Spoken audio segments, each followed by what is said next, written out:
ሳሚና ሰላምዬ ተታረቁ። ሜሮን ከቤት ወጣች። ስለዚህ የሷም ከቤት መውጣት ተጠቅሞ ሳሚ ከዚህ በኋላ ባለትዳርም ፍቅረኛም የለውም። ለሰላምዬ ያለው ፍቅር ገለጸላት። ሰላምዬ በጣም ደስ አላት። ምክንያቱም ይሄን ቀን ለብዙ ጊዜያት ለብዙ አመታት ስጠብቀው ነበር። አቶ ግርማ ከደፈራት ወይም ደግሞ ከባድ ነገር ካደረሰባት በኋላ ወንድ ልጅ ልታፈቅርም አልቻለችም ነበር። የመጀመሪያ ፍቅሯ አቶ ሳሚ ነበረና ሳሚ እንግዲህ በመጨረሻም ፍቅሩ ስለገለጸላት እስከ ዛሬ ድረስ በሆዱ ይዞ የነበረውን ነገር እንግዲህ ሜሮን ገና እግሯ በመውጣቱ ፍቅሩን ገልጾላታል ማለት ነው። ሰላም ሰላም ቤተሰብ እንዴት ናችሁልኝ? እኔ ያለው ፈጣሪ የተመሰገነው በያላችሁበት ሰላማችሁ ብዝት ትረፍረፍ ይበልልኝ የኔ ውድና ወርቅ የሆናችሁ ቤተሰቦች ማለት ነው። አሴት ክፍል 31 ላይ እንግዲህ ሜሮን ከቤት እንደወጣች ሁላችንም እናውቃለን። ሳሚ እውነቱን አውቆ ከዚህ ቤት ውጪ ብሎ ከፍቅረኛው ጋር ተባብሮ ጆሲም በመጨረሻ ወንድ ሆኖ እንግዲህ ሜሮንን ከቤት አባሯታል ማለት ነው። በቅርቡ ዋጋሽን እሰጥሻለሁ ባላት መሰረት በአሁኑ ሰዓት ቀድሞ እንግዲህ የሜሮን መጨረሻ ተብሎ እኔ ቀጣዩን ክፍል እስከማየው ድረስ ቾክያለሁ። ሜሮን የት እንደምትሄድ ፍቅረኛው ጋር ያው እሷ ስትል የነበረው ያሰበችው ፍቅረኛዋ ውጭ ሀገር አውሮፓ ይዘዋት እንደሚሄድ ነበረ። ግን እሷ እንዳሰበችው ሳይሆን ፍቅረኛዋ ሌላ ፍቅረኛ እንዳላትና ሳሚ ስታታልለው እንደኖረች ካወቀ በኋላ እሷን ፉና ቁሌ ነበረ ያላት ማለት ነው። ስለዚህ አሁን የት ነው መሄጃዋ የሚለውን ነገር እኔ ማወቅ ፈልጋለሁ። ተደመደሳ መጣ ሳሚን ትለምነው ይሁን የሚለውን ደግሞ እኔ ማወቅ ፈልጋለሁ። የምሬ ነው። እና ምን እላችሁ ፈልጌ ነው፣ ሜሮን ዋጋዋን ነው ያገኘችው። ብዙ ጊዜ እነ ሳሚን እነ ሰላምን ጆሲን ተጫውታባቸዋለች። አቶ ግርማ ደግሞ ፋይሉን ጠፍቷል አንቺ ፋይልን ብሎ ሰላምን የምትሞትበትን ቀን እየቆጠረላት ነበረ። ግን በመጨረሻ ሜሮን ለመሄድ ተዘጋጅቻለሁ ብላ በማሰብ እንግዲህ ፋይሉን አሳልፋ ለሰላምዬ መልሳላታለች። ሰላምዬ አሁን ከመሞት ተገላግላለች ማለት ነው።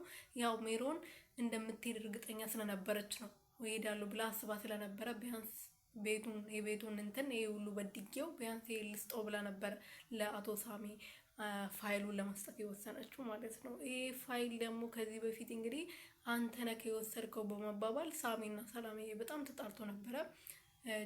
ሰላምዬም ተስፋ ቆርጣ ነው መጨረሻ ላይ አንስታ ፋይሉን ለፎቶን ምናምን ለጆሲ ለመስጠት የወሰነችው። ሜሮን አሁን ተስፋ ቆርጣለች፣ ምንም ልታረግ አትችልም። ግን ለአቶ ግርማ እንደዚህ ዝም የምትል አይደለችም። ሜሮን እንደዚህ በአንዴ ተስፋ የምትቆርጥ ሴት አይደለችም። ስለዚህ ለአቶ ግርማ እናገራለሁ በማለት በማስፈራራት ወደዛ ቤት ተመለሳ የምትኖር ይመስለኛል።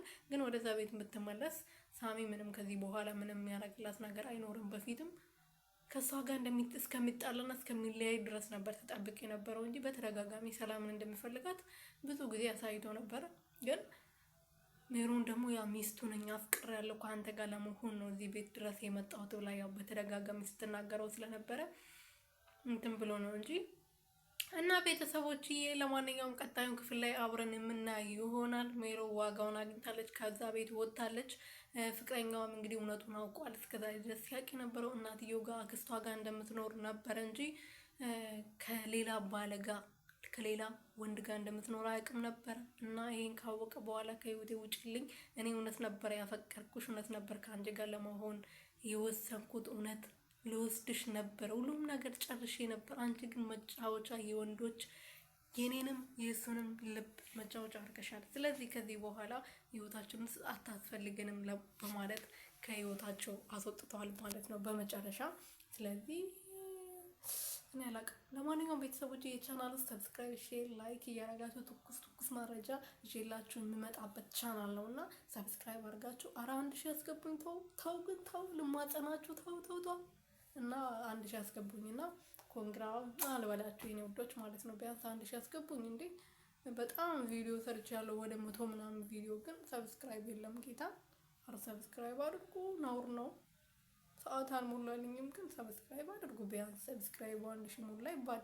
ሰዓቱ እንኳን ባይሞላ ራሱ ማለት ነው። እና ሰብስክራይብ ከሞላ ቢያንስ ሰዓት ካልሞላ የሚያስቸግረኝ ከሆነ 2,000 ሰዓቱን እንትን ከሚለኝ በብር አስሞላዋለሁ። ምን አባቱ ከዛ በኋላ በደንብ አድርጌ እሰራበታለሁ እና ላማከራችሁ ብዬ እኮ ነው። ግን እናንተ ሼር ብታረጉ ላይክ ብታረጉ ቪዲዮ በደንብ ይታይልኝና ከዛ በኋላ ብር የምከፍልም ነገር አይኖርም ነበር። አሁን ግን 5000 ብር ከፍላለሁ እናንተ ሰብስክራይብ ካላረጋችሁ፣ ላይክ ካላረጋችሁ፣ ሼር ካላረጋችሁ እና 5000 ብር ለእናቴ ቡና በገዛበት እናቴ እንዴት እንደምትመርቀኝ አስባችኋል?